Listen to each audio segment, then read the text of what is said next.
we think of love as a warm feeling and a sense of caring. Now, almost all parents have that for their children. Only very traumatized parents who themselves were totally shut down in childhood lack that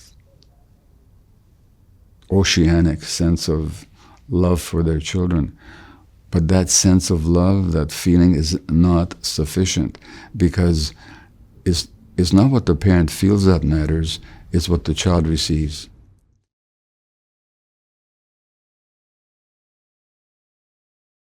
Gabor Maté.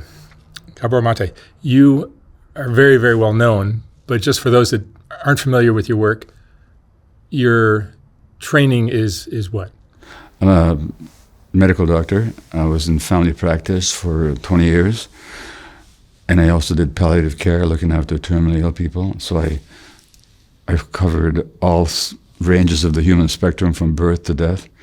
And then for 12 years I worked in Vancouver's downtown east side, which houses North America's, the Western world's most concentrated population of drug users. So I worked there for 12 years. And I'm also an author, international speaker. I've written 5 books, published in 43 languages now. And your new book, The Myth of Normal, is a fantastic book. Thank you. Well, it was 19 weeks New York Times bestseller. It's been a bestseller in a whole bunch of countries. And, and I'm sorry, your specialty is mainly addiction and trauma and things related to this, right? You know what?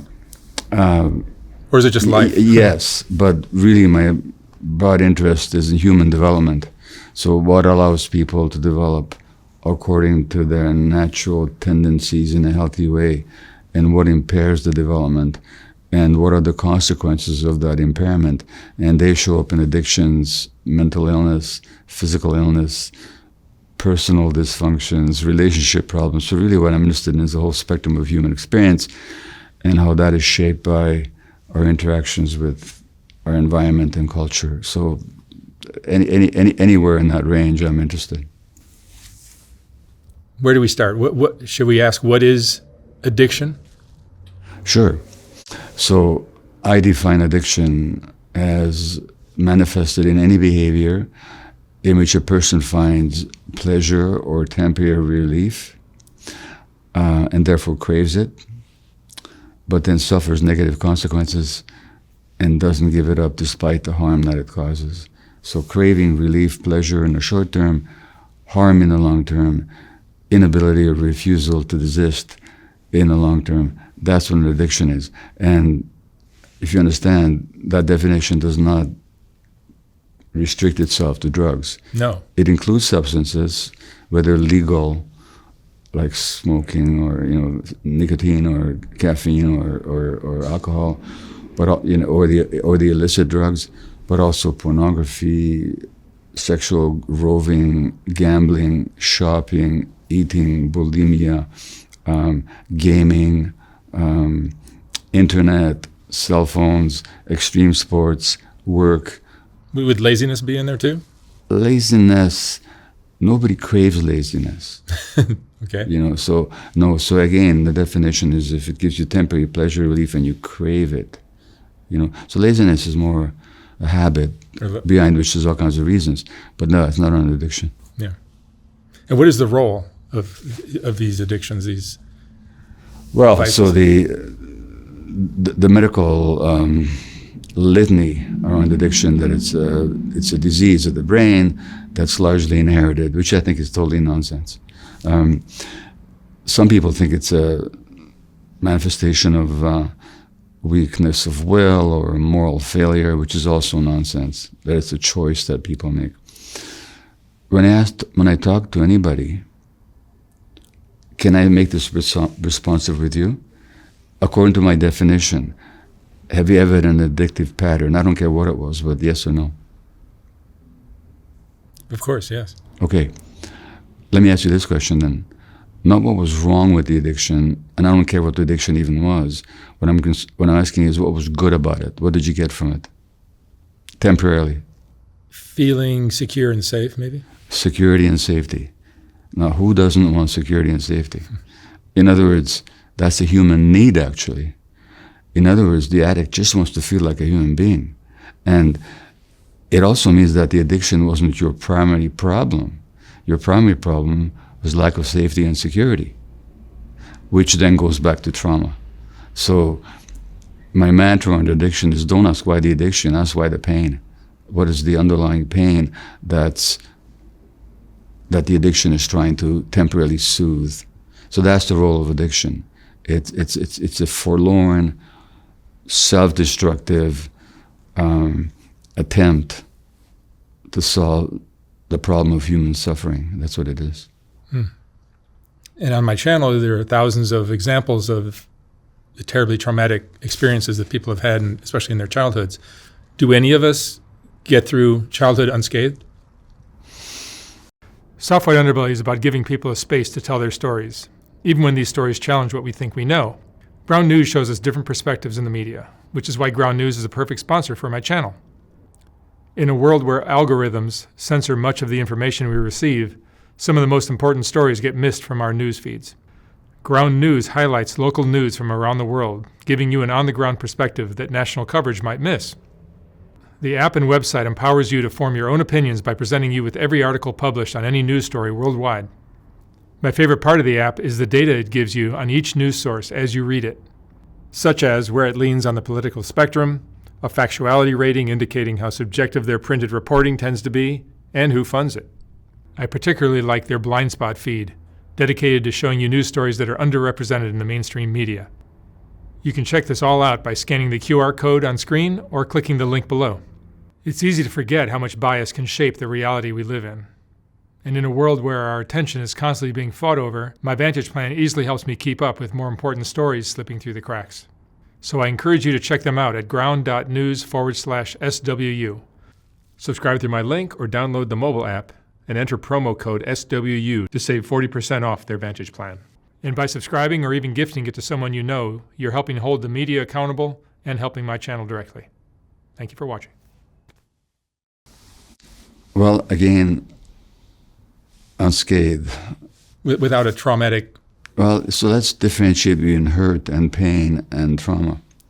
It's impossible to get to human life without being hurt, without experiencing pain. That's just the nature of existence. But that's not what trauma is. Trauma is not hurt or pain. Trauma is a wound that hasn't healed. And yes, it's possible to get through childhood without being wounded. But in this culture, it's almost impossible.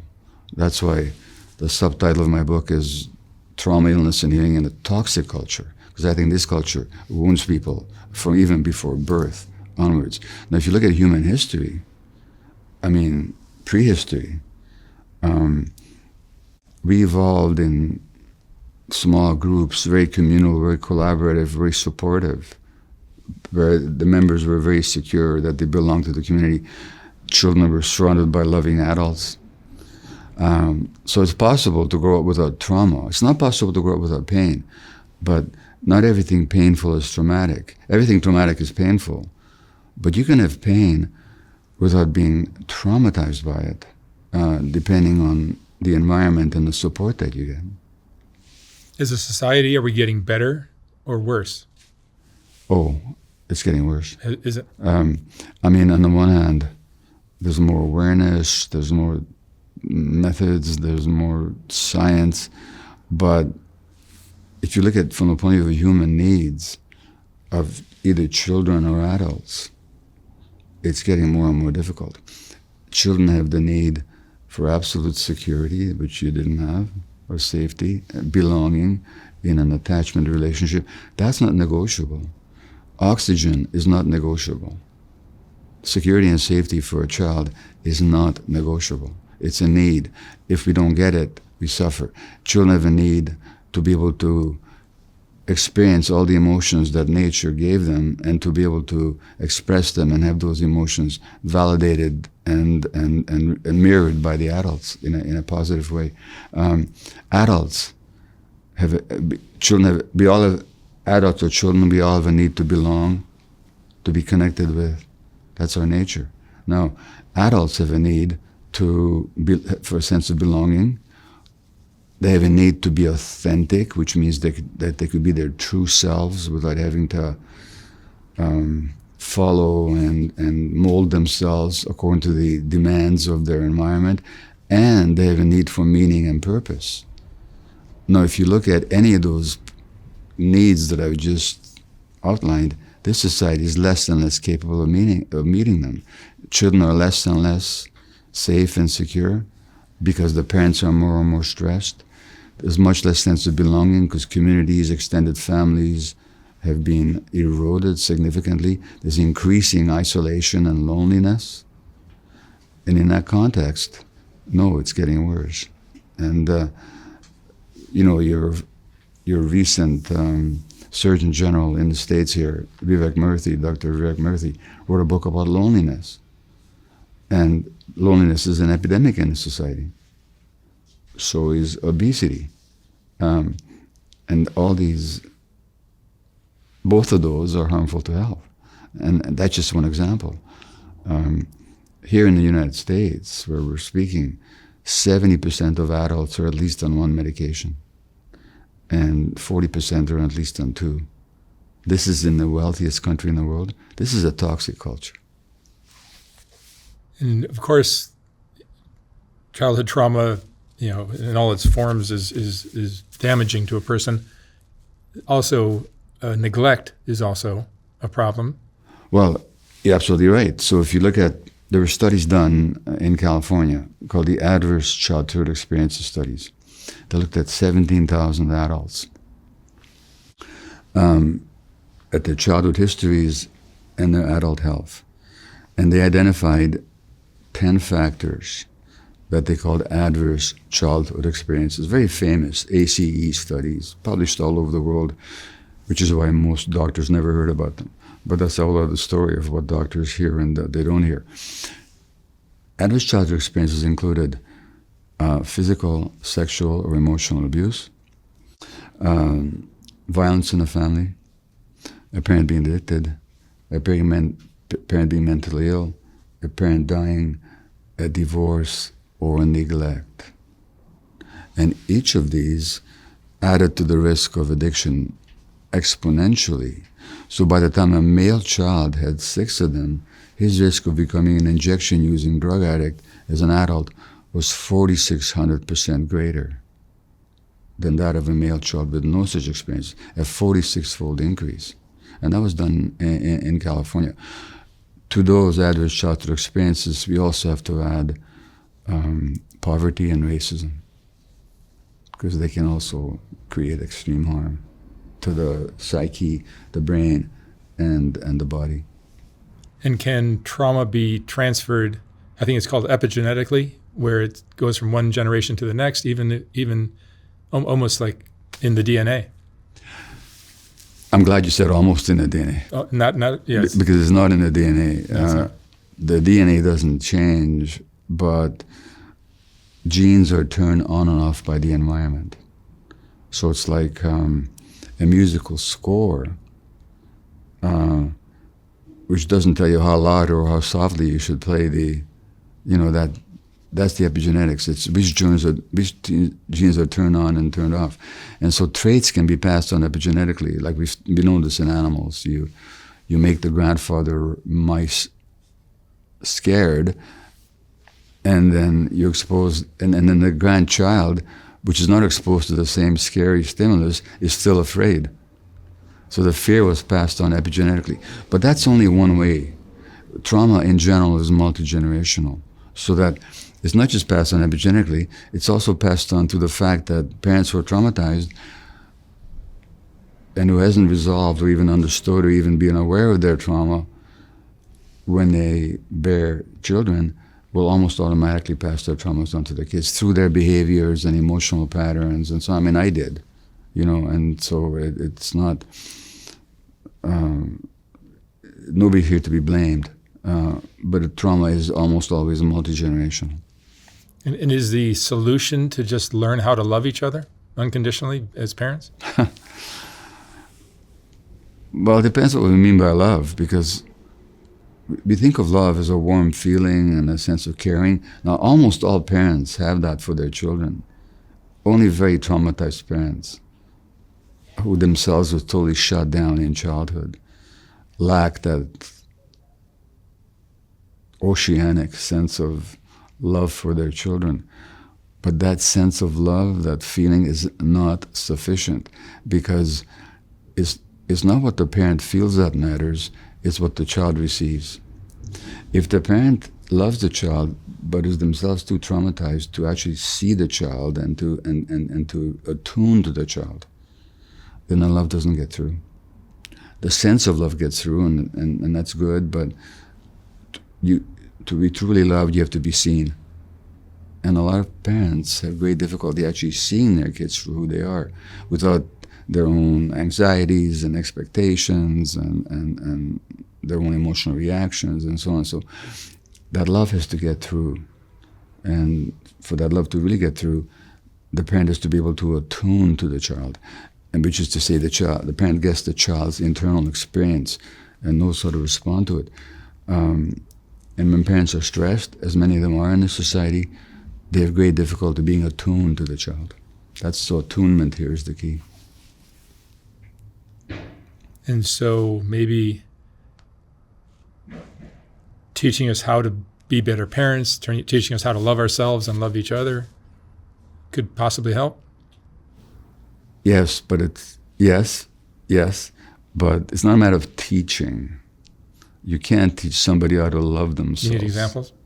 It's not like you can teach them mathematics or American history. Self-love is not a skill. It's actually an attribute of the human being, and what we really have to look at is help people remove the blocks towards self-love. And one of the impacts of trauma, you're quite right to talk about self-love, because one of the greatest impacts of trauma is that people have a deep, abiding sense of shame about themselves, and they're highly judgmental of themselves. And so the way towards self-love is to remove the blocks to it, rather than here's how you do it. And that's a lifelong process, let me tell you. Yeah. And even stress during pregnancy or early childhood can shape someone's patterns? Well, there was an article from the Harvard Center on the Developing Child 13 years ago now, published in the Journal of Pediatrics. And it's on early childhood development. It's a classic article. And it said that the process of brain development begins before birth and continues into adulthood, and establishes either a fragile or a robust framework for all health, learning, behavior.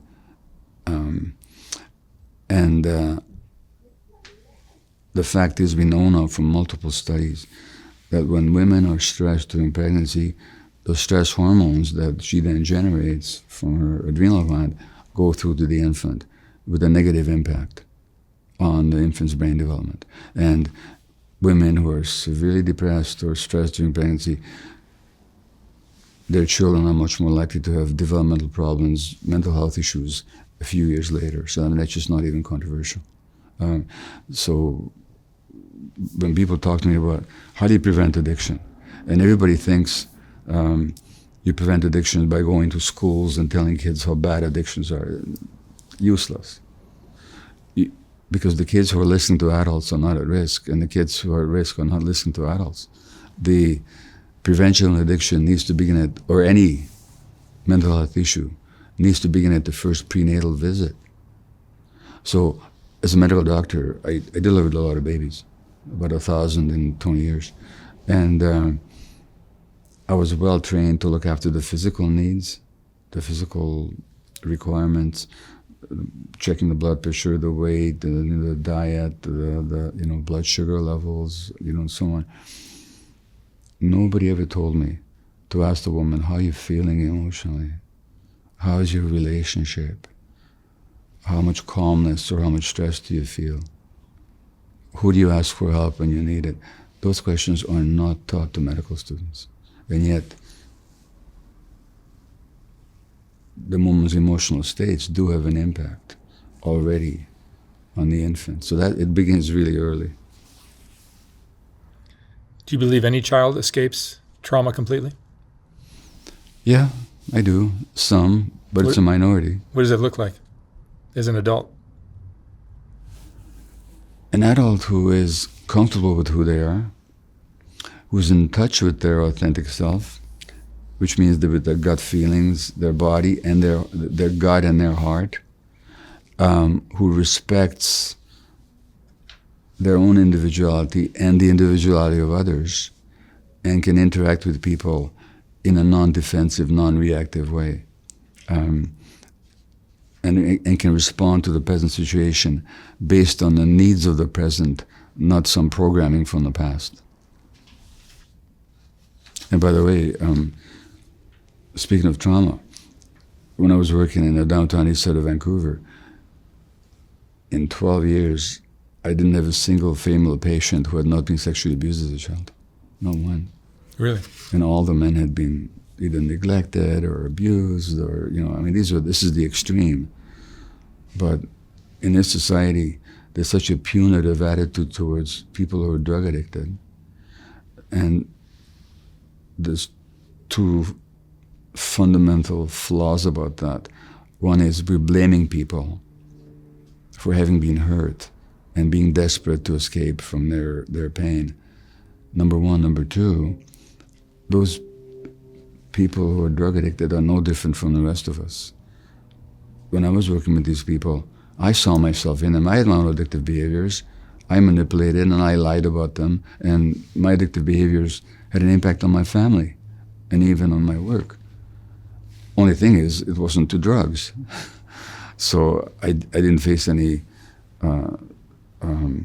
medical consequences or legal consequences. But they were no different from me in the sense of the desperation to escape from the discomfort that they were experiencing. You were a workaholic. I was a workaholic, and I was also a significant shopping addiction. So I shopped relentlessly. I spent thousands of dollars in an afternoon on compact discs, and by the evening I was back in the store. Classical music? Sorry? Classical music? Classical music, yeah. But it wasn't the music that I was addicted to. It was the shopping. I had to have that hit. And you always think when you're addicted that just one more will do it. If I just get this particular piece of item or disc, I'll be complete. An hour later, you're running back to the store again. Because every addict looks for a quick hit of dopamine.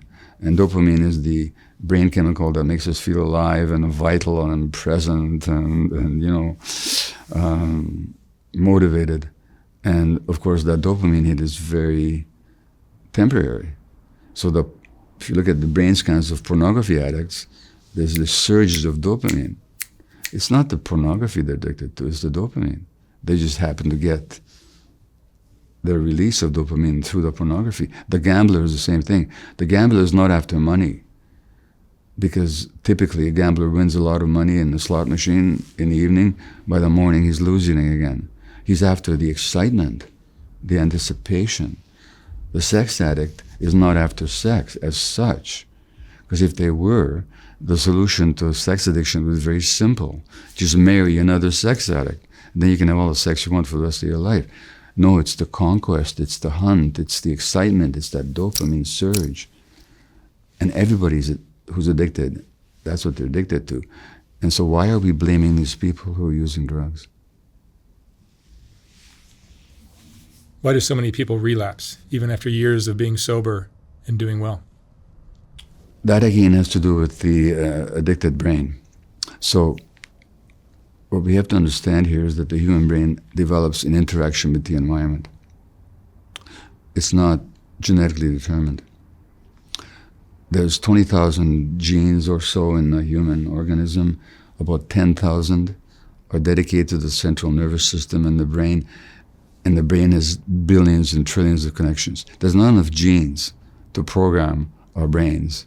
So the second sentence from that Harvard article that I cited is that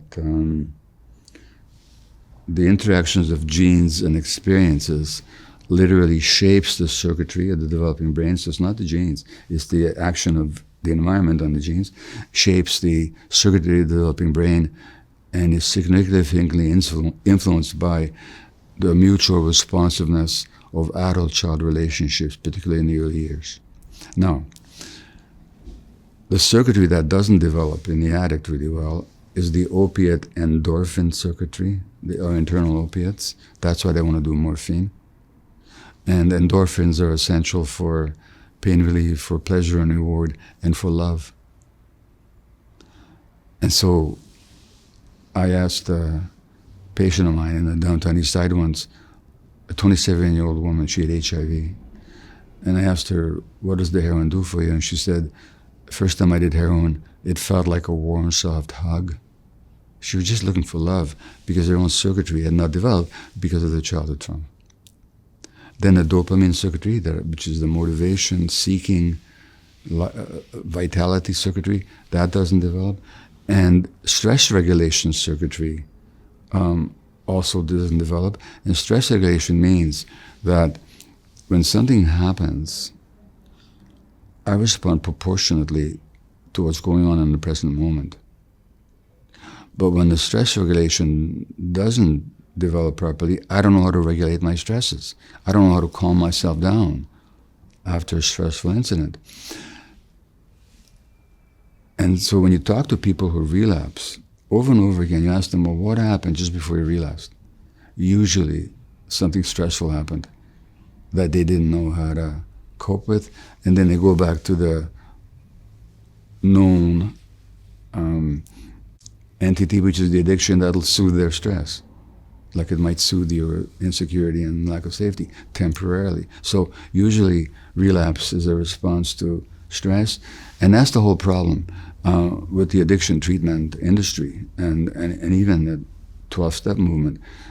As much as I admire and support the 12 steps, but they're missing the trauma piece.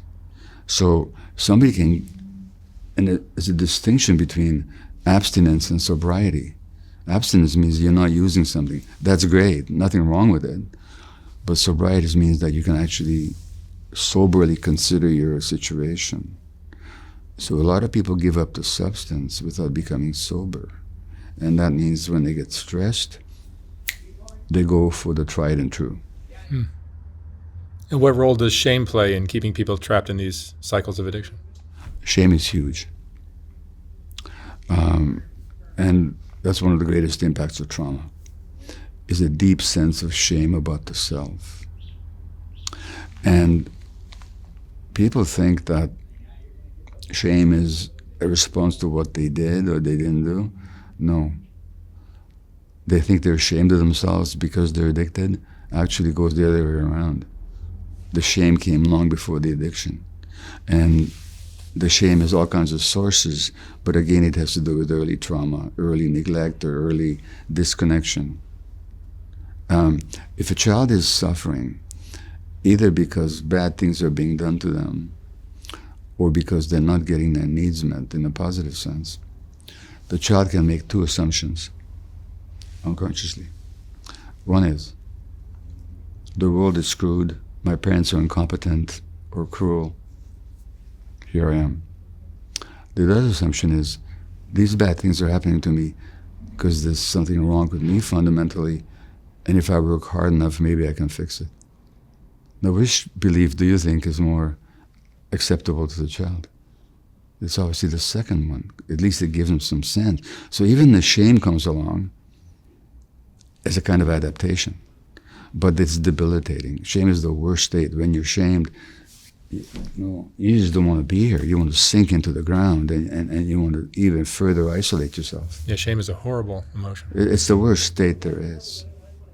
It's the worst state there is, and it's very common. And then we try all these ways to escape from the shame by projecting a self-image that we want to identify with, by pleasing others so they won't reject us, by suppressing our needs. One of the great difficulties people have is just asking for help. They don't know how to ask for help. Now, no infant is born not knowing how to ask for help. That's all they do. It's crying. But at a certain point, we learn that our asking for help invites a negative response from our caregivers, then we get ashamed of even asking for help. I say this a lot of the time, but have you seen this book by this British guy called Charlie McKeesey called The Boy, the Mole, the Horse, and the Fox? No. Okay, it's one of these children's books that are for adults. That is for adults. It's mostly illustrations. He's a wonderful illustrator. The Boy, the Mole, the Fox, and the Horse. It's an international bestseller. Sold millions of copies. Amongst these four friends, the horse is the wisest one. And at some point, they ask the horse, "What's the most courageous thing you ever said?" And the horse says, "Help." Now, people are ashamed of themselves. They don't even ask for help. So shame is debilitating. Can someone truly heal without first addressing their underlying trauma? Can people heal without addressing the trauma? Well, literally the meaning of the word trauma comes from the Greek. It means a wound. So can people heal without healing the wound? No, they can't. They can put on they can behave the right way, they can present the right way, but are they healed underneath? No, they're not. I think the wound has to be, and the beauty of it is, in my understanding, and not just my understanding of astute colleagues, is that trauma is not what happened to you. Trauma is the wound that you sustained. Trauma is what you made it mean. Trauma is the shame. Trauma is the self-rejection. Trauma is the ongoing pain. So trauma is a wound that hasn't healed, which is a good thing. Because if trauma is a wound that hasn't healed, then you can heal it in the present. If the trauma was what happened to you all those years ago, it's gone, finished. It'll never not have happened. But trauma being a wound, yes, anybody can be healed at any stage of life, as long as there's consciousness. Sexual trauma as a child, which I've covered a lot of stories that involve that, seems to be such a debilitating form of trauma. Yeah. Well, in sexual trauma, your very body is invaded and you become an object. You don't exist as a human being. You're simply the means to somebody else's pleasure or gratification or sense of power. So your sense of self is obliterated, and the shame is deep. And then there's silence on top of it. Sorry? And then there's silent about it on top of it. Well, that's the whole point. Like, I talk to anybody who was sexually abused as a child. I know you had my friend Kimberly Shannon Murphy on Yes. Some months ago, and she told very eloquently the really disturbing story of her perennial sexual victimization. Yeah, horrifying story. By her grandfather. And when I was talking to Kimberly when I first met her, she was, naturally focused on what the grandfather had done.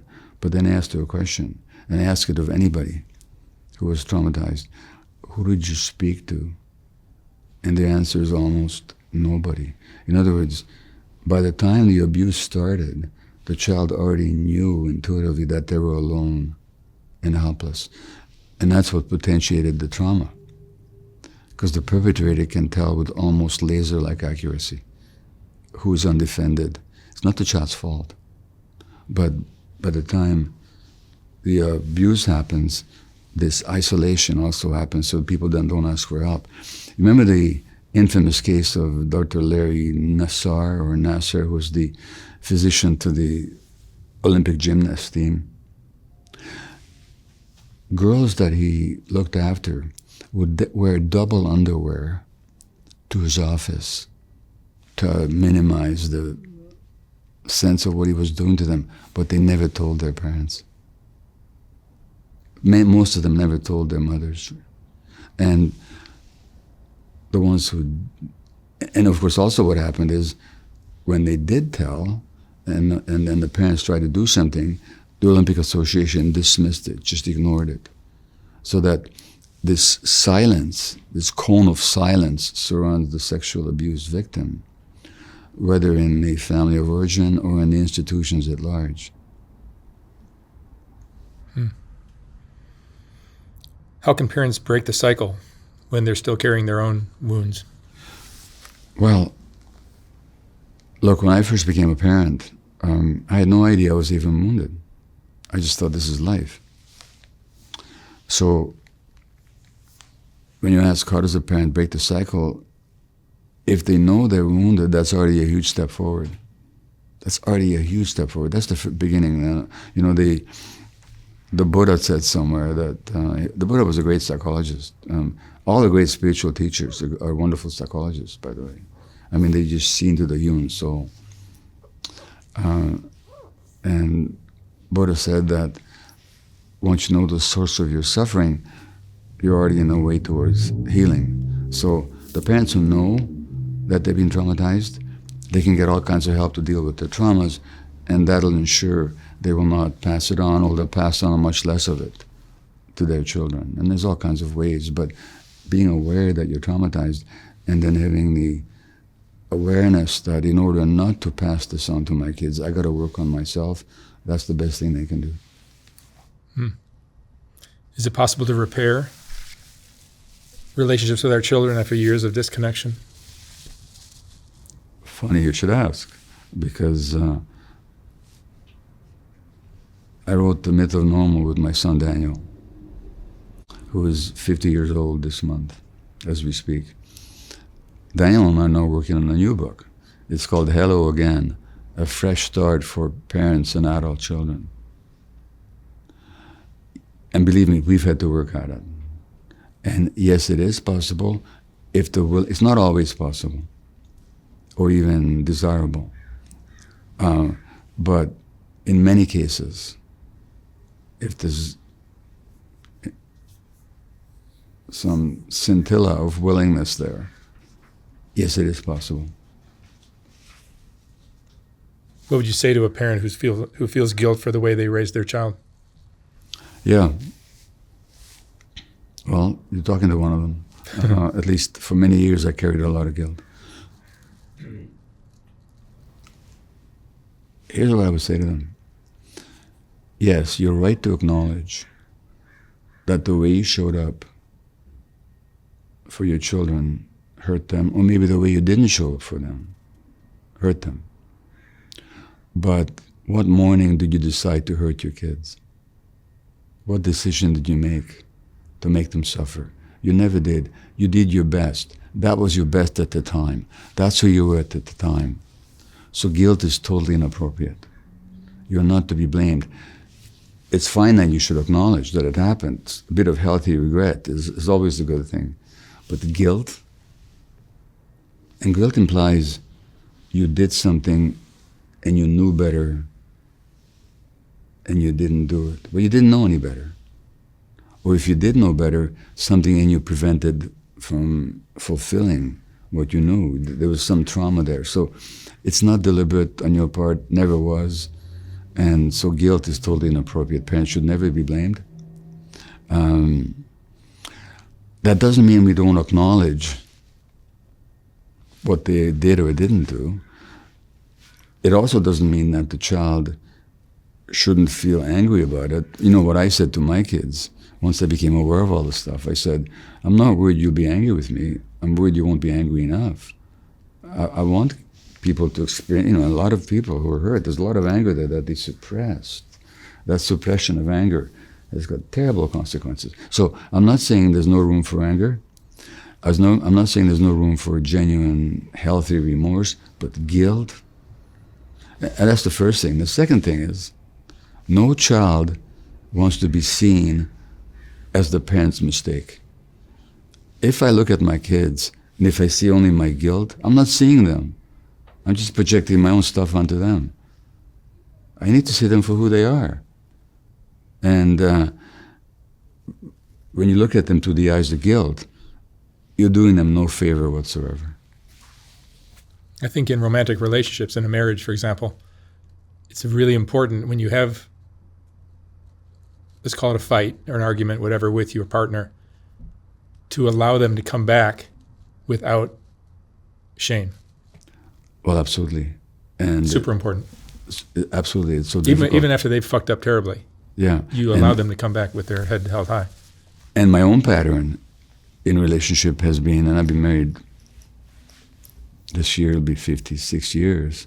But my own pattern has been when there's a rupture, I withdraw in a sullen, punitive, rageful kind of way. That's ingrained into my nervous system from my infancy. Then you feel even more ashamed.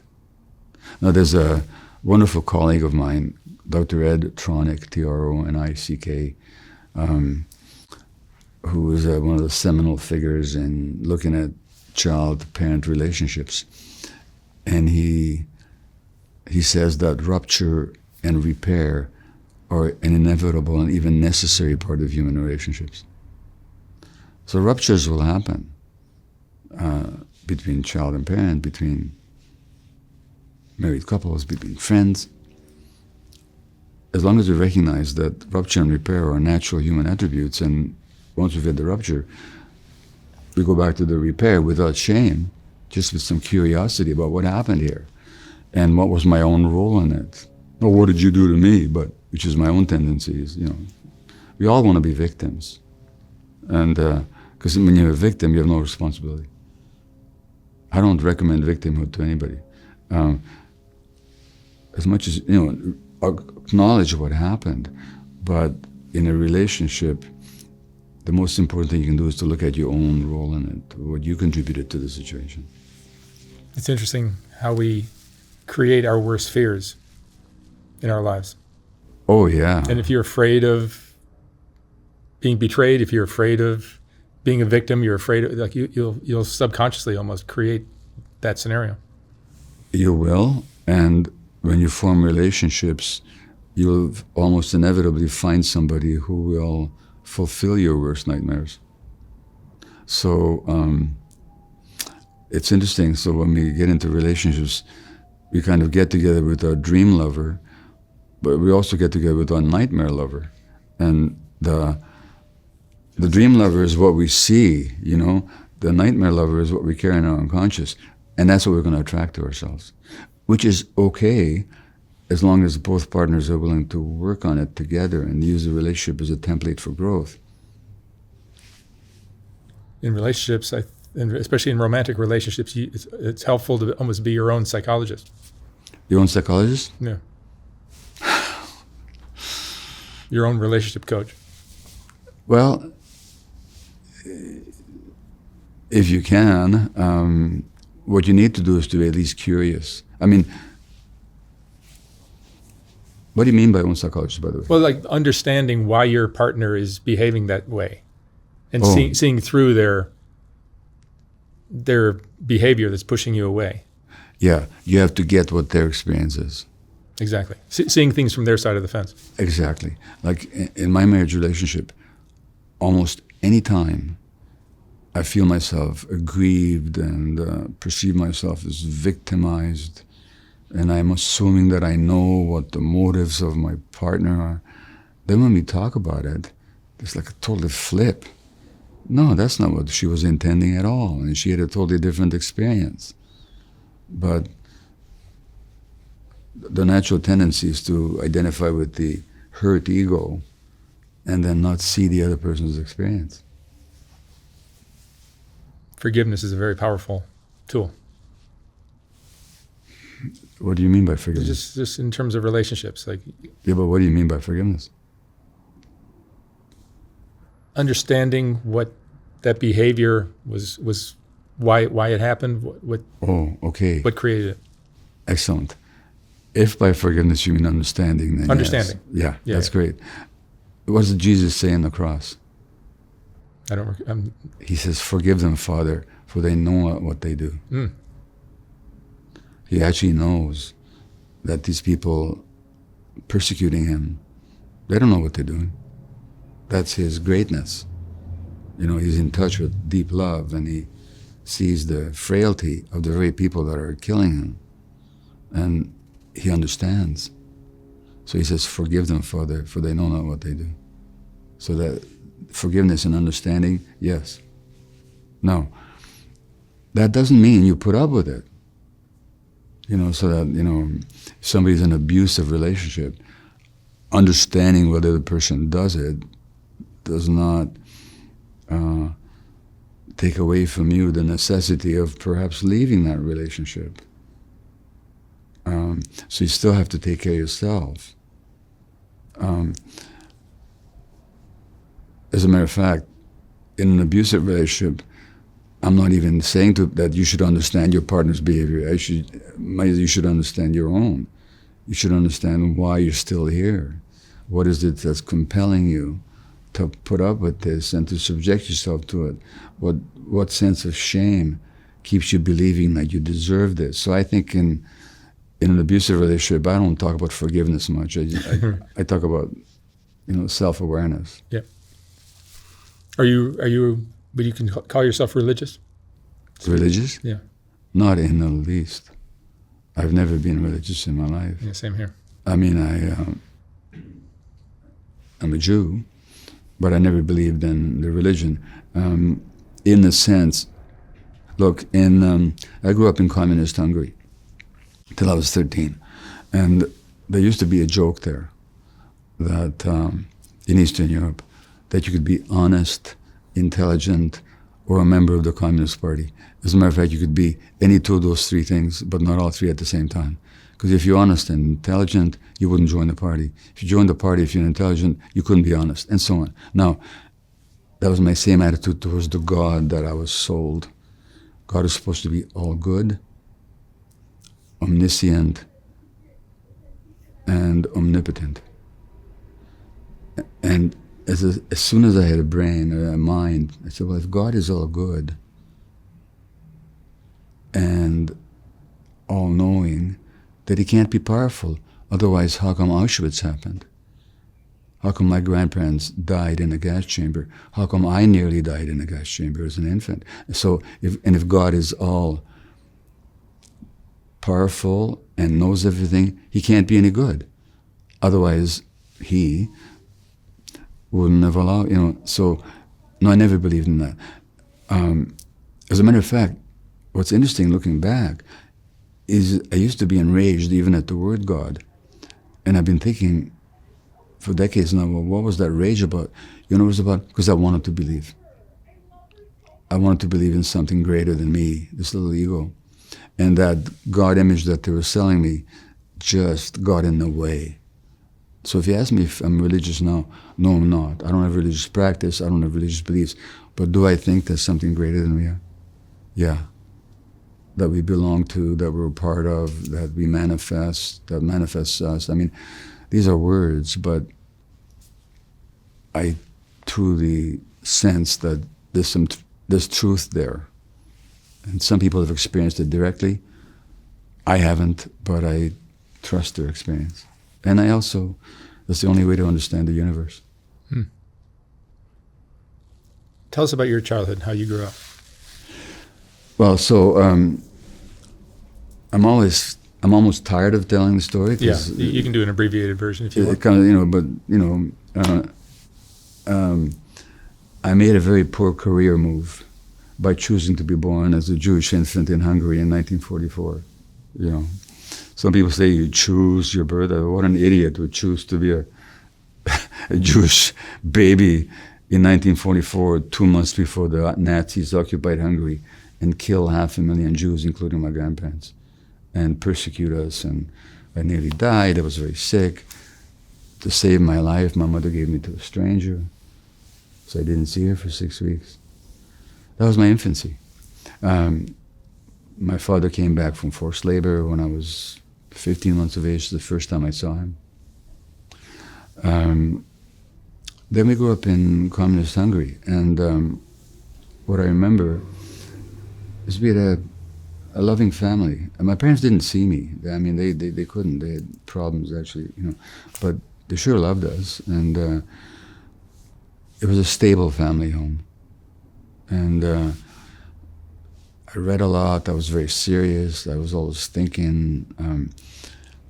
Truth and justice were essential to my soul from an early age on. I stood up for kids in school who were being bullied. I experienced some anti-Semitism in school. At the same time, I was obviously troubled. I wet my bed till I was 13. My mother took me to a psychologist when I was 8 or 9, and the psychologist says, "Ma'am, if the only problem this kid has is that he wets his bed, you're lucky." Well, it wasn't the only problem I had, it turned out. So, I had a supportive environment, and we played, friends and family outings and so on. My parents had a stable marriage, they respected each other.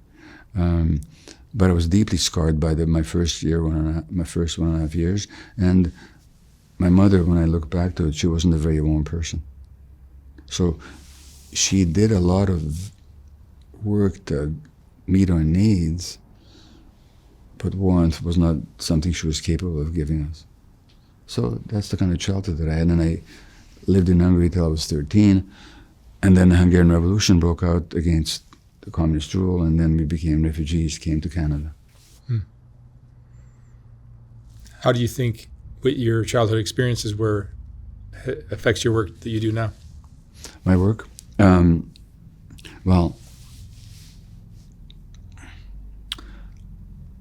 for some reason, and people have often said this, I'm very comfortable with pain.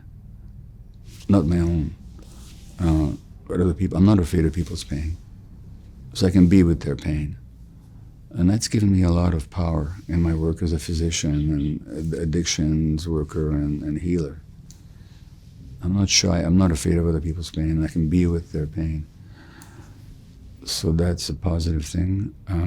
Do you see it as, when you hear someone telling their gruesome story of their childhood, do you see that as freeing them to maybe get access to what might heal them? That's the whole point. Yeah. They were never heard or seen. And so to hear them and see them and witness them is a powerful healing, powerful aid to healing. Yeah. So that's how I also became a workaholic, as a result of childhood experience. That made me do a lot of work, but it also had negative impacts on my emotional, physical health, and certainly the well-being of my family. But it's, how did my childhood affect my work? I think the biggest capacity is the curiosity that I have. I'm really curious. Yeah, me too. I think that's one of the attributes that I see when you interview people, deep curiosity about people. And so I really have that. Curious about the world, what makes things tick, why are things the way they are, why am I the way I am. So I think that willingness to be with the pain and deep curiosity. And you know what? There's this phrase, compassion. People tell me that I manifest a lot of it, and I think I do. I really care about people's suffering, and I really don't want them to suffer. And I want to know why they're suffering, and I want to help them with that. And so that's those are the attributes that I think my childhood contributed to. That's great. Do you believe modern society itself is traumatizing? Yeah, again, the subtitle of my book is Trauma, Illness, and Healing in a Toxic Culture. So I think we live in a toxic culture. So look, here's the analogy that I give. Let's say you're a laboratory scientist and you're growing microorganisms in a petri dish. And so you have to give them a certain brew in which they're going to live and proliferate. We call that a laboratory culture. You say we're culturing microorganisms. If those microorganisms were thriving, but thriving. See, this is a healthy culture. But what if 70% of them were sick? What if they weren't proliferating the way they should? What if they manifested strange behaviors? You say this is a toxic culture. Well, apply that to human beings. Going back to what I said earlier, you see increasing chronic illness among children in this society right now. You see increasing mental health conditions amongst children. ADHD, which is what I was diagnosed with. It was the subject of my first book. So-called oppositionality, which doesn't even exist as far as I'm concerned. Spectrum disorders, depression, anxiety. In the United States, over the last few years, every year, more people died of drug overdoses than died in the Vietnam, Iraq, and Afghan wars put together. This is every year. Now, if we understand that human beings, as a great American physician, George Engel said in 1977, if we understand that human beings are biopsychosocial creatures, which means to say that their biology is inseparable from their psychology, because the mind and the body are one, and from their social relationships, then what do you make of a society where there's so much disease, illness, mental dysfunction, and all kinds of other ailments? It's a toxic, traumatizing culture. How do poverty, racism, and inequality compound trauma? So there's been major studies in inequality. And in a society, as inequality rises, stress rises, obesity rises, heart disease goes up, and so on. That's not controversial. This has been studied up to yin yang. Poverty. Extreme poverty is toxic to the brain, largely because of the stress that exists in families in extreme poverty. You can look at the life expectancy of people in Philadelphia or Chicago, I forget which city now, but this is true in Canada as well. In one neighborhood, the life expectancy could be 20 years shorter than in another neighborhood because of poverty. That much. Racism. Studies have shown, people have trouble believing this, but it's just so obvious, that the more episodes of racism a Black American woman is exposed to, the greater her risk for asthma. If you look at not to get too technical here, but there's a structure called telomeres at the end of our chromosomes. And telomeres are DNA structures that are like the aglets on my shoe here, that they keep the strands from unraveling. We're born with about 10,000 units of these telomeres. By the time we die, we have 4,000. Because as we age and as stress, they fray. They fray. Now, the telomeres are kind of a cellular clock. They tell you how biologically aged you are. If you look at the telomeres of women who are the chronic caregivers of chronically ill kids, they're shorter. They're biologically aged. If you look at the telomeres of Black people in the United States, they're 7 years shorter than those of non-white, of Caucasian people. That's racism. And there's been studies that have shown that if you look at inflammation in the body, and there's ways of measuring levels of inflammation, the more racism, the more inflammation in the body. So that's how racism comes into it. There's a great Canadian physician, no longer alive, Clyde Hertzman, who talks about how poverty and racism get under the skin. Literally they do. They affect the nervous system, the gut, the immune system, inflammation, and so on and so on. So that, again, the point here is you can't separate the mind from the body, and you can't separate the mind from our social relationships, because our social relationships are reflected in how our minds function. So all these things are significant factors. Back to addiction. Are the parts of us that act out in these self-destructive ways trying to protect us from something underneath?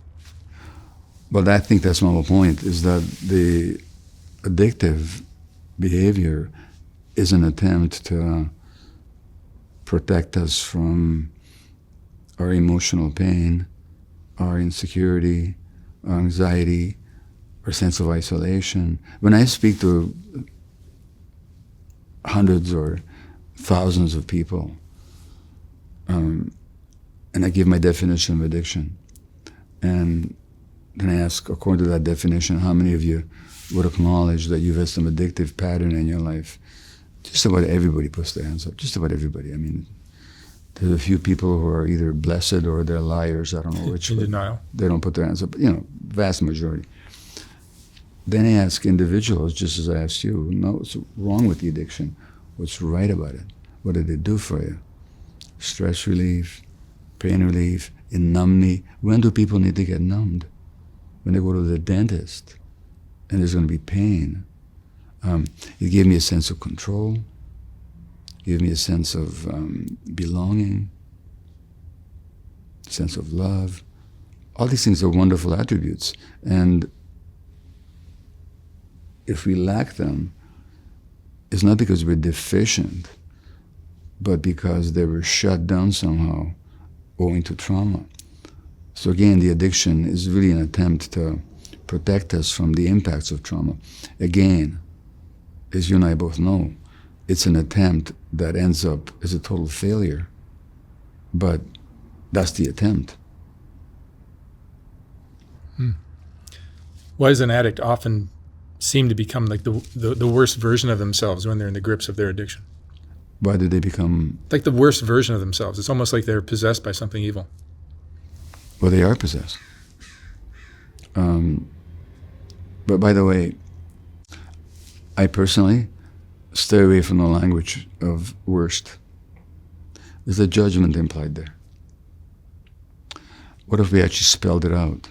If we didn't call it the worst, why did they become somebody who does something against their own values? Like self-destructive. Yeah, they can be self-destructive, they can be dishonest with other people and themselves, they can be manipulative, they will do things to themselves that will harm their bodies. Why do they? Well, again, because they're so desperate for temporary pain relief. That's all there is to it. So it's not a moral question for me. It's a question of why they're in so much pain. But the temporary pain relief comes with the behavior that'll make them dishonest and... Yeah, when I was in my addictive phase, I lied to my wife regularly. And shamelessly. Well, ultimately the shame came, but at the moment, so that addiction brings along all these behaviors necessarily. But they're not, it's not as the worst version of myself, it's me, and it's me being unconscious. And why does emotional disconnection often lead to a moral disconnection? Okay, yeah, so why does emotional disconnection lead to moral disconnection? There's a wonderful psychologist, now retired, still active, but retired from her academic career, Darsha Narvez, professor emerita of psychology at Notre Dame University. And she studied the development of human morality. In fact, she wrote a wonderful book about the development of human morality that I quote in The Myth of Normal. And Darsha and others have found that morality, empathy for others, ethical behavior is a natural outcome of healthy relationships in childhood. So these are not qualities that you have to inculcate into a child or teach them didactically so much as something that will automatically unfold in them when they're connected with. Disconnection then leads to all kinds of defenses that subvert morality. So say in the case of addiction, you will not be moral. So that human connections, there's a psychiatrist here in LA, Dan Siegel, was one of my colleagues, friends, and mentors. And he said that human connections lead to neuronal connections. In other words, human connections actually program the brain. And so when the human connections are there and they're flowing, the brain develops the circuits of morality and belonging and connection. So connection has everything to do with morality. In other words, morality is not a moral issue, but it actually is an issue of connection. And as soon as you feel connected to somebody and you really care for them, does somebody have to teach you to be moral? No, you'll be automatically moral in your behavior with them because you don't want to jeopardize the relationship. You don't want to create a rupture. So it's not morality that's lacking in this culture, it's connection that's lacking. And when someone loses touch with their values or their kindness, what do you believe has been lost underneath? What do we say? What do you believe has been lost when someone loses touch with? What has been lost? Yeah. Well, there's some teachers that I really respect who, and I accept this, that there's kind of a human essence that, given the right environment, will just develop and unfold, which is that we care about the world and we're connected about the world. We're connected with the world. We're a part of the world. We wouldn't, if we realized that we're part of the world, why would we hurt the world? As one spiritual teacher said, if you realize that your lungs are hanging, the half of your respiratory system is hanging up in the trees, which is the case, because without photosynthesis, we wouldn't have oxygen. Why would you hurt trees? So when we lose that connection to ourselves, that's when we lose the connection to others. And we lose the connection with the larger world. No, would you repeat the question? Because I'm not sure I quite have answered it. Why does the emotional disconnection? Okay, yeah, right. The emotional disconnection is with ourselves. And that everything else follows. Now, the disconnection from ourselves, however, we shouldn't blame ourselves for. Because you've never met an infant that's not connected to themselves. They know what they don't know consciously, but they experience what they feel, and they show you and communicate it to you very directly, very volubly. Now, so they're connected to themselves. We're born connected to ourselves. Then something happens to disconnect us. And it's not a mistake that we make. So, again, in the Mythonormal, I talk about this. So we have these two needs. One I've mentioned both of them already. One of them is for attachment, belonging, being held, being safe, connection, being nurtured. That's attachment. We also need to be ourselves. That's authenticity. What happens, however, and ideally we have both. Ideally, in adult relationships, we can be truly ourselves and still be connected, be attached. Now, the child, if he, she, they are in a situation where if they are themselves, if they express their true emotions, they get rejected or disapproved of, or the parents are overstressed by it, then the child has this terrible choice. I can be authentic or I can be attached, but I can't be both. What do you suppose gets sacrificed every time? It's the authenticity. And it's not, so that giving up, disconnecting from ourselves, and it's, or take somebody like our mutual friend Shannon, who's being sexually abused. Well, what's she experiencing at that time? And she's got nobody to talk to. Nobody in the family wants to know about it. And, when this is happening repeatedly, how does she survive? By disconnected from her body. So that disconnection is actually a survival mechanism. But then later on, it becomes a problem. So these early childhood adaptations, like disconnection from the self and our authentic self, which serve a function, a protective function originally, then become problems later on. And they create ailments and disease and so on. So then as adults, there's a book that I read by an Australian woman who worked with dying people, which is what I did for 7 years as a palliative care physician. And she wrote a book called The Top 5 Regrets of Dying People. You know what the top regret was? I wish I had the courage to be myself. Now, do you want to be on your deathbed and regretting that you haven't been yourself? Now, the only problem I have with that formulation is, I wish I had the courage. That's self-blaming. It's not a question of courage. They were programmed not to be themselves by their early experience. And sometimes it takes some crisis to wake us up. Again, in the Myth and Normal, I quote Sheryl Crow, you know, the singer-songwriter, and she had breast cancer.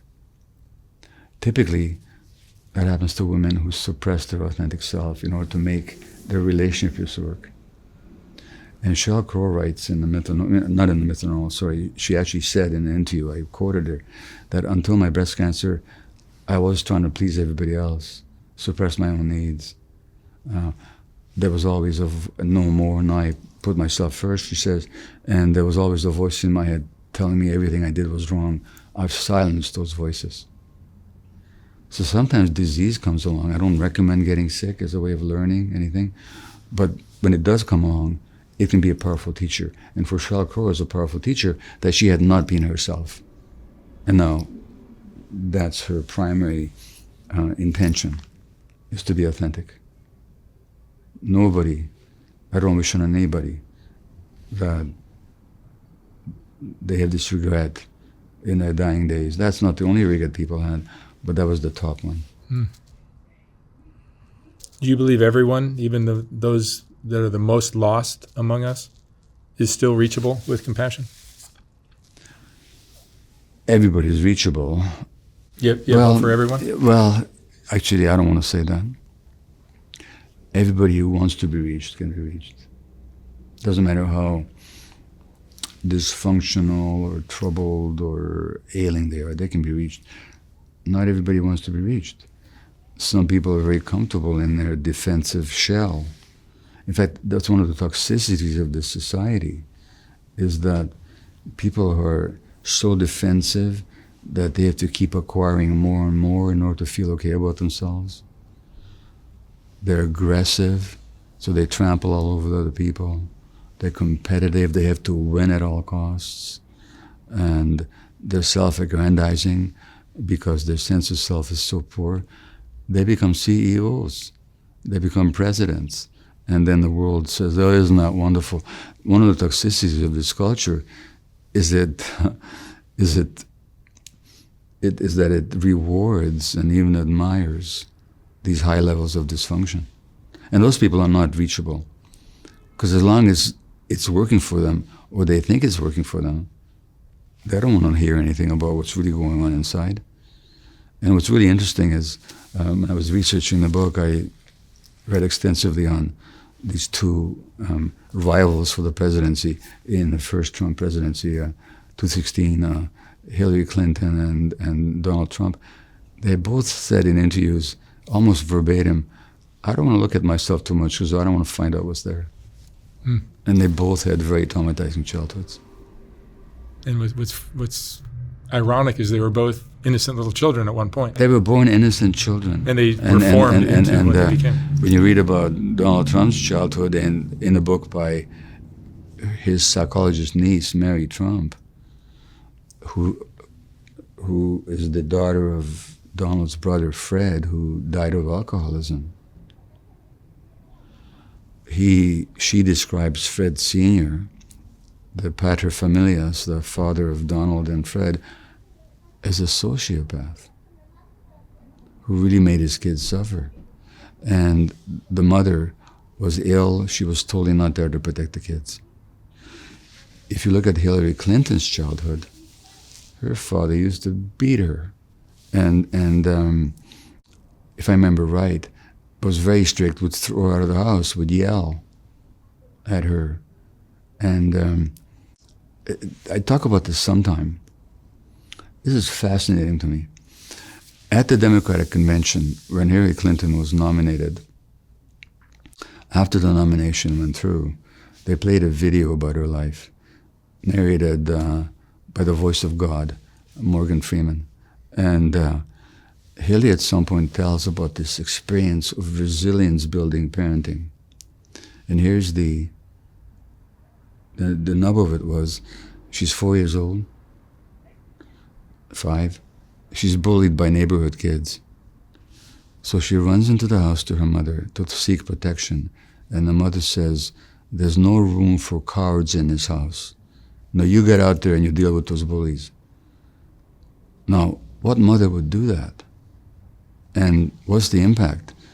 The message that the child gets is not that there's no room for cowards, because a 4-year-old who wants protection, a little bear cub that runs to mother bear for protection is not a coward. He's a child. So, but this is given as an exemplar of resilience-building parenting. And the message is, suck it up. You're on your own. Now, what happens during the election campaign? Hillary develops pneumonia. What does she do with it? Doesn't tell anybody. She collapses in the street. Her husband is a serial philanderer. What does she do? She sucks it up. In fact, she says, it's probably my own fault because I didn't realize how stressed he was. Typical trauma responses. And this is celebrated. And this was in front of millions of people, and nobody said, hey, wait a minute. A 4-year-old kid wanting protection from mom is not a coward. She's somebody in need of protection. That's how toxic this culture is. Normal is a myth. Normal is a myth, yeah. Well, if you look at the word normal, so as a physician, I can talk about normal in a certain sense. So within a certain range of blood acidity, life is sustainable. If the pH is too high or too low, if the blood is too acidic or too alkaline, you get sick and you die. A certain range of blood pressure is normal, normal meaning healthy and natural. Outside that range, same with body temperature, normal range. Outside that range, you're at risk. So normal equates healthy and normal. But we have another meaning for normal, which is what everybody's used to, what we take for granted. So, for example, if everybody in Los Angeles beat their kids, then beating your children would be normal. As a matter of fact, at some point it was. Normal in the sense that this is what we're used to. But is it healthy and natural? The opposite of it. We now know from studies that spanking kids is just as harmful to their health as more severe physical abuse. So, but just because it was normal at some point didn't make it healthy and natural. And what I'm saying about this culture is a lot of the things that we think are normal are actually unhealthy and unnatural. That's the one meaning in which I talk about the myth of normal. The other is, I've been diagnosed with ADHD. This was my first book. After I was diagnosed with it. Well, it's an abnormality, right? No, actually, it's a normal outcome of my infancy. Because in that stressed period, how did I deal with the stress? Could I escape, run away, change the situation? No, I tune out. It's a protective mechanism. But when am I tuning out? When my brain is developing. So it's a normal response to an abnormal situation. We talk about post-traumatic stress disorder, like it was a medical disease. But actually, it's a normal response to abnormal circumstances. So when we talk about these people who are abnormal, no, they're not. They're normal. They're exhibiting normal responses to abnormal situations. And there's a third sense, is that we think there's these normal people and those abnormal people. Come on. We're all on the spectrum of some kind. I've never seen any medical, or I should say mental health conditions that I didn't recognize some aspect of it in myself. Maybe not to the same degree, but it's not like there's a silo where you can put the abnormal people and the normal people. It's just that we're on this continuum. It's a question of where are we on the continuum. I read something recently that people who are ADHD are much more susceptible to a drug addiction. Well, that's true. And there's a good reason for it. Not just drug addiction, by the way. There's one study that showed that in a population of male alcoholics, 40% met the criteria for ADHD. Gamblers are almost always, very frequently have ADHD. So do comedians, by the way, but that's another story. That's interesting. Because that rapid, Anyway, well, here's the reason why. How we treat ADHD, and I took these medications myself, and I'll be opportunistic enough to tell you that my book on ADHD, Scattered Minds, is on the New York Times audio bestsellers list for this month, for September. And I wrote that book 26 years ago. Wow. And that's the first book. And so I talked about how we treat ADHD, and I took medication, stimulant medication. When I wrote that book, I took medication. I didn't. When I wrote my last book, which was much more complex, much longer, much more difficult, I didn't need any medication. My brain has changed. You can change the brain. But I took stimulant medication. What stimulant medications do is they elevate the level of dopamine in the brain. And dopamine, as I mentioned earlier, is this motivation, curiosity, incentive, aliveness chemical. People without dopamine are listless and inactive, inert. In the movie Awakenings, where Robin Williams played the psychiatrist Oliver Sacks, he gives these people dopamine for a while, and they come alive for a while. So, the dopamine circuits develop early in life, as I said earlier, in interaction with the environment. When interaction is stressful, those dopamine circuits may not develop. And then you give somebody dopamine, hey, now they're motivated, they can pay attention, they can even calm down. Now, what else elevates dopamine? Cocaine does. A lot of crystal meth does. So not all, but a significant minority of stimulant addicts are actually self-medicating ADHD. And the pornography addict, as I said earlier, gets these dopamine hits. The gambler gets these dopamine hits. The shopping addict, like me, I get a dopamine hit. It's a dopamine deficiency. So, and all addictions elevate dopamine. So therefore,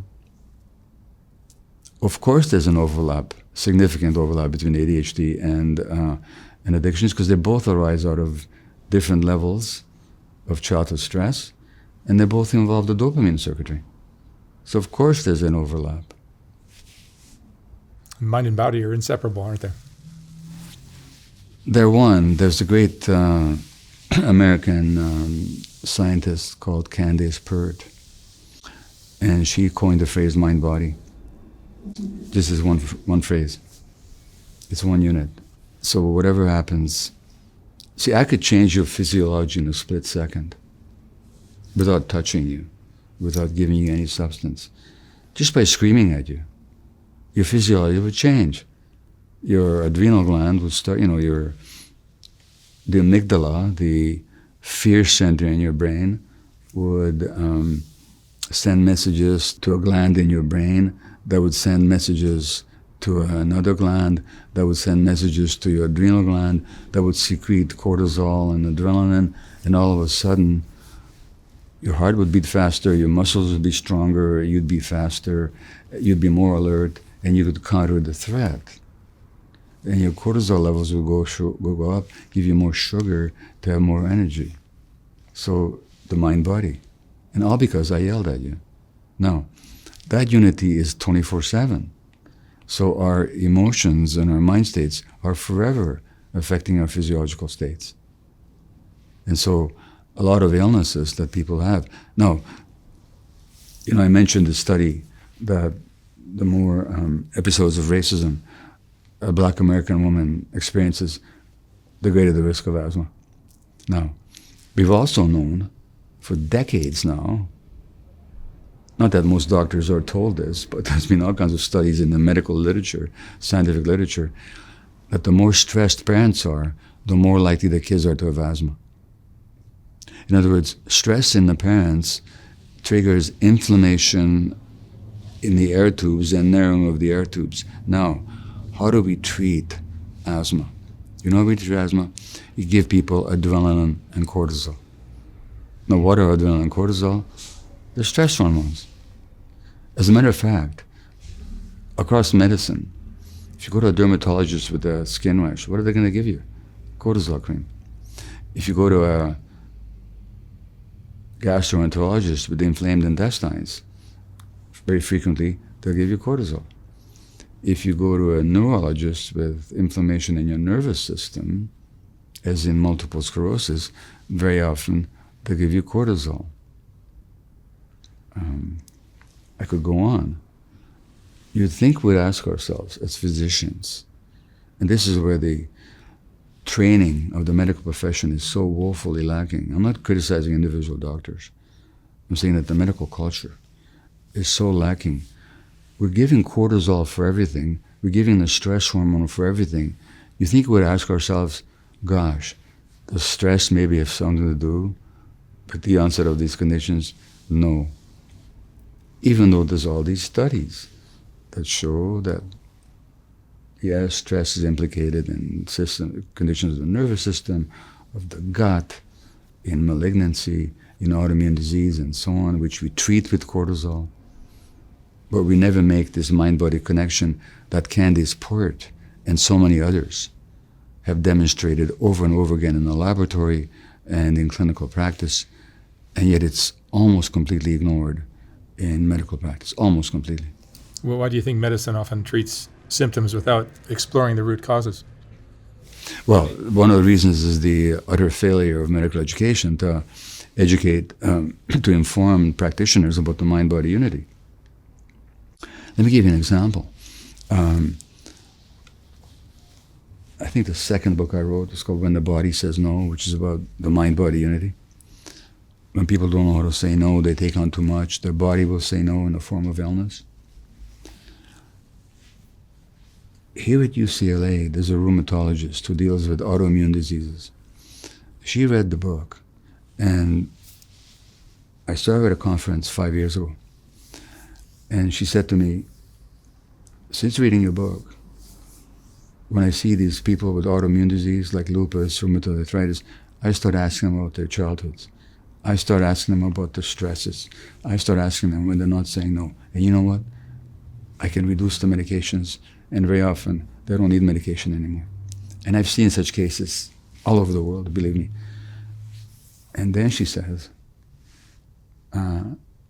so I asked her if I could interview her for my next book, which is, and she said, no, at least you can't use my name because my colleagues would scorn me out for practicing scientific medicine. That's how bad it is. I tell another story. There was a teacher at Harvard in the late 1930s. His name was, is this okay or am I telling too many stories here? No, it's great. All right. I love your stories. Yeah. There was a teacher at Harvard in the late 1930s, early 40s. His name was Soma Weiss. Like me, he was a Hungarian Jew, but he came from Transylvania, which at that time was part of Romania, but it was a Hungarian-speaking part. And he came to, he taught at Harvard.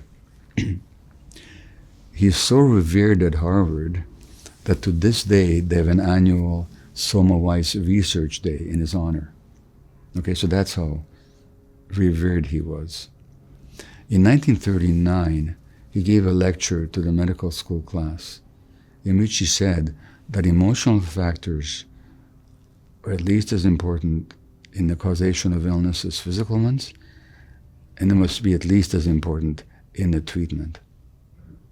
He said this in 1939. His lecture was published in the Journal of the Medical Association in 1940. Now, jump ahead to the present. A few years ago, I was interviewing a psychiatrist at Harvard. His name is Dr. Jeff Rediger. And he's a department head at one of the hospitals at Harvard.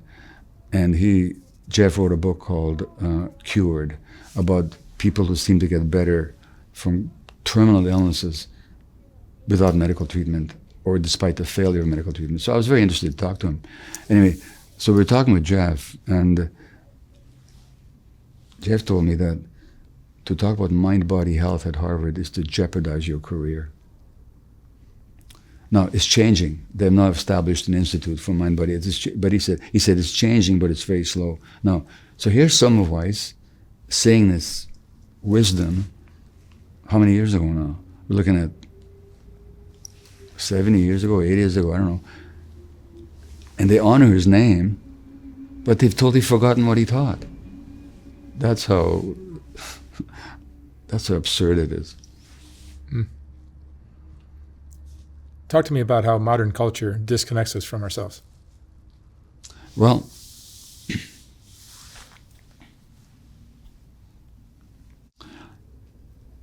again, that disconnection happens in early childhood. And so one of the first impetus to disconnection is stress or trauma in the family of origin. When that stress or trauma gets too much, or the traumatic situation gets too much, the person disconnects so as not to feel the anger, so as not to feel the pain. So that's the first way. Then we send kids to school, where what we value is behavior and achievement. We don't actually care about the internal experience of the child. So kids get the message that they're valued not for who they are, but for what they show the world.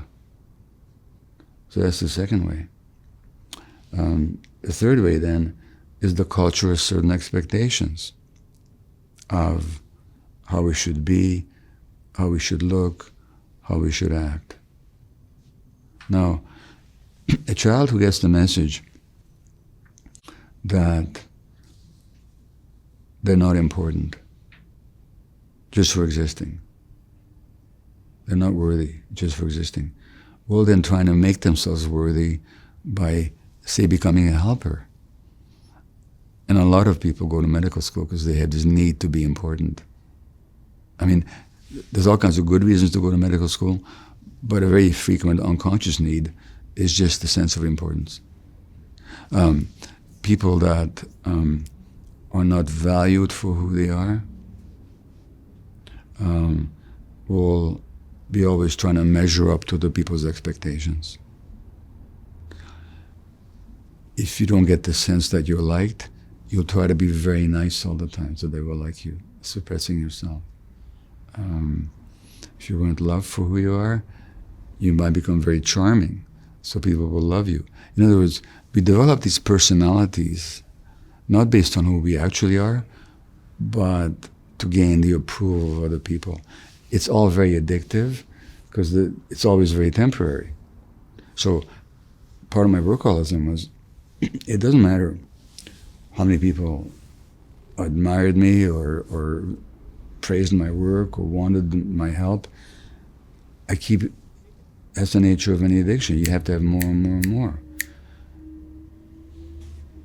If you have 15 friends on Facebook, you'll want 30. If you got 30, if you have so many followers on Instagram, you'll be checking your numbers all the time. It's never enough. Mm-hmm. So that's another form of disconnection. Then there's the physical stuff. We value what we consider to be physical beauty. And it's okay to admire beauty, but to make it an essential human attribute and make people suffer if they don't meet the standards. So look at here in Hollywood. I mean, all these people that are forever trying to change their bodies through surgery because they need to look a certain way. What a disconnection from the self. Because actually, you are who you are. And what if you could accept that? Wouldn't it be, imagine a sense of peace if you could accept who you are. And people would be more attractive as well. That's the whole point. Yeah. When someone walks into a room, how quickly can you sense the trauma that they're carrying? How quickly can I sense the trauma of That they carry? with a person? Mm-hmm. Give me 5 minutes. You've seen a lot. Give me 5 minutes. Sometimes give me 5 seconds, because they carry it in their face. Yeah. You can hear it in the tone of voice. You can see it in their body language. But if it needs the conversation, give me 5 minutes. Do you believe the body remembers everything, even when the mind forgets? Yeah. It's not that the mind forgets, it's that the memory is not available to conscious awareness. So there's two kinds of memory. There's explicit memory, which is recall.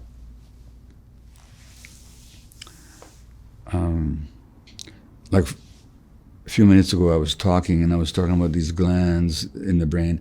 I actually forgot the name of the gland. It's the hypothalamus. But old age moment, it escaped me for a moment. It's not really that I forgot, but it wasn't available to me at that moment. Well, a lot of the early memories are pre-verbal. So verbal memory, or the capacity to recollect episodes, the structure in the brain that encodes that, the hippocampus, doesn't begin to develop, doesn't come online until about 3 years of age. So nobody recalls anything. Recall means you can call it back. You can call back what you had for breakfast this morning. You can call back what your grade 5 teacher might have said to you on a good day or on a bad day. That's recall. That's called explicit memory. But there's another kind of memory which is non-hippocampal. It's non-verbal. It's the imprint of emotional experiences from in utero onwards. It's in there. It's just not accessible to conscious awareness. And also what happens is, when people are traumatized, when they're really being hurt, the brain is flooded with cortisol, and the hippocampus goes offline. And then something happens later on, and then the memory comes back. And this happens to a lot of people. I think it happened to Shannon. That stuff started recurring to her conscious memory that previously was inaccessible to her. So yes, the body remembers everything, but it doesn't recall everything.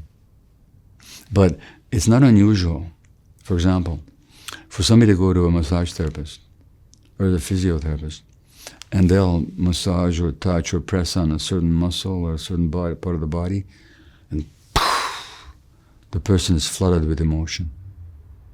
That's the body remembering. And so the body does remember, it keeps a record. As my friend Bessel van der Kolk says, the body keeps the score. And somebody else, I think it was, I forget the name of the author. First name is Babette, I forget her surname.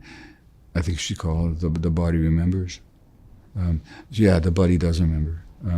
And whether or not that memory is accessible depends on the circumstance.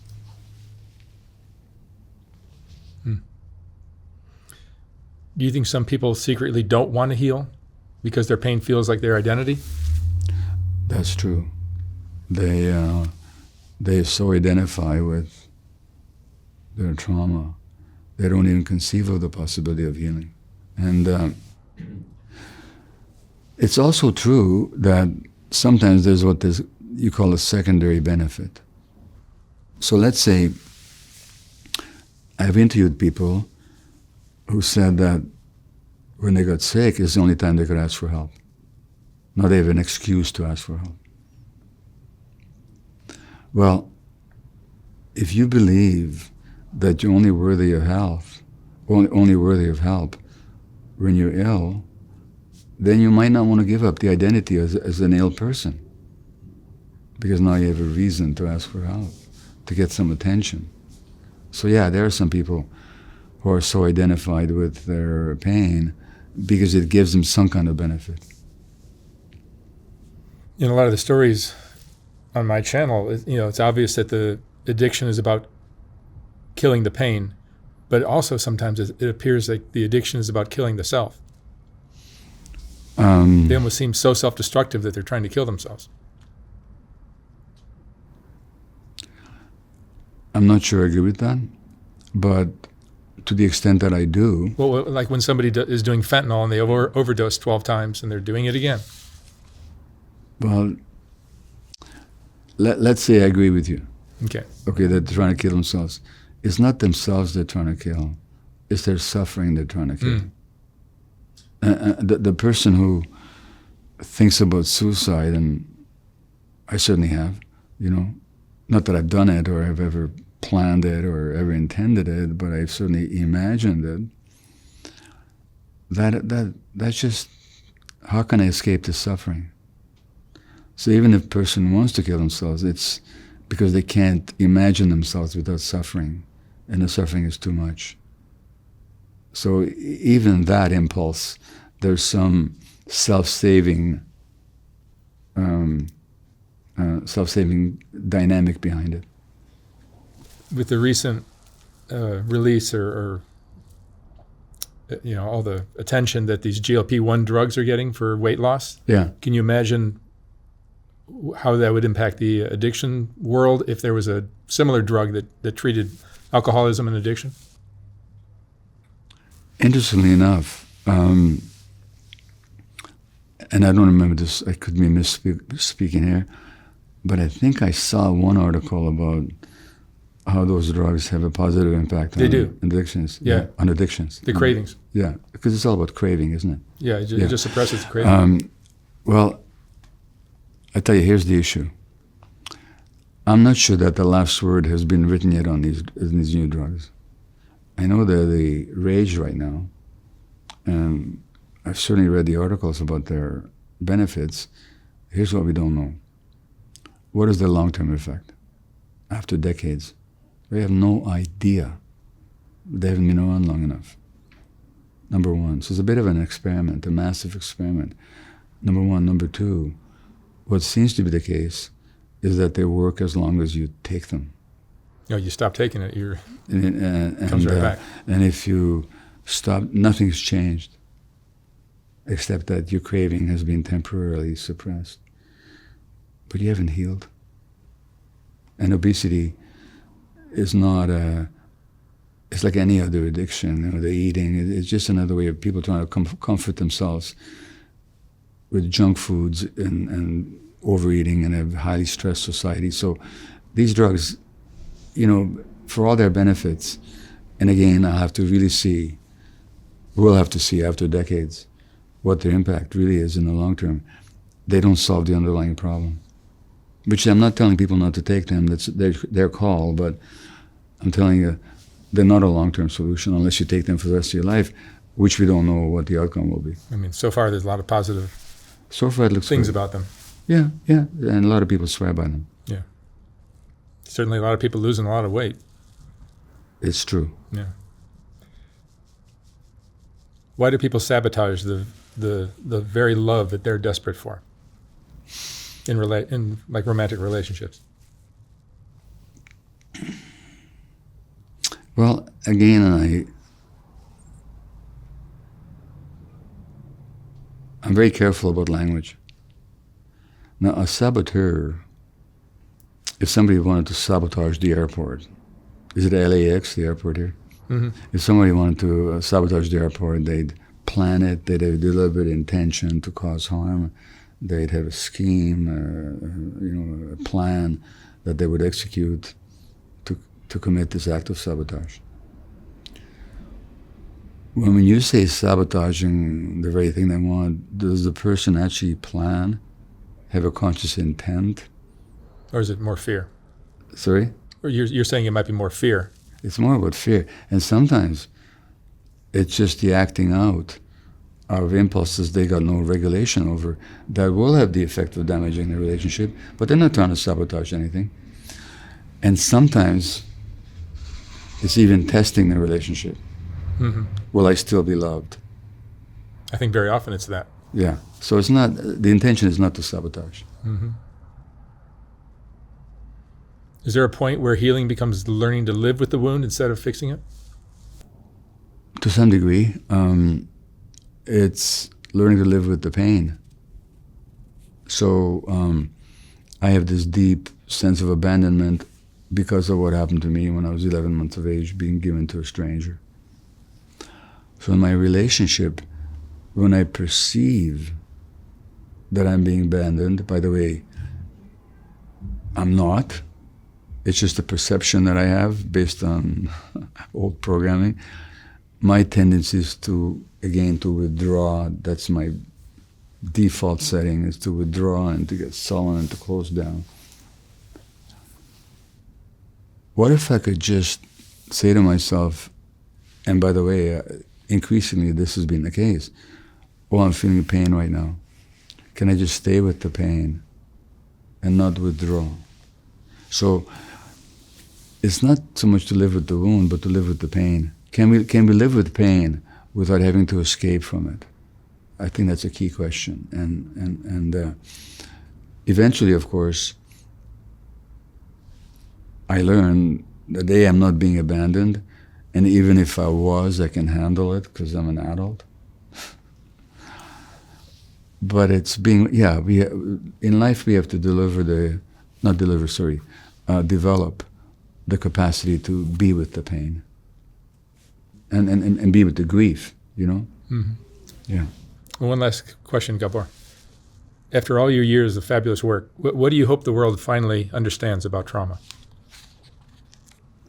That it's very human, that it's almost universal, that it has multiple consequences, as I've been outlining, and that it can be healed. And ultimately, and most importantly, it's not your fault. You're not flawed. You're not damaged goods. Nobody is. All right. Gabor Maté, thank you so much for the fabulous talk. Thanks so much. Your new book is The Myth of Normal? That's one of my books, yeah. But yeah, you have, how many books do you have? It's the most recent one. I've written 5 books. People can look them up. The Myth of Normal is the most recent one. Yeah, I'm sure they're all great. Yeah. Awesome. Thank you so much. Thank you.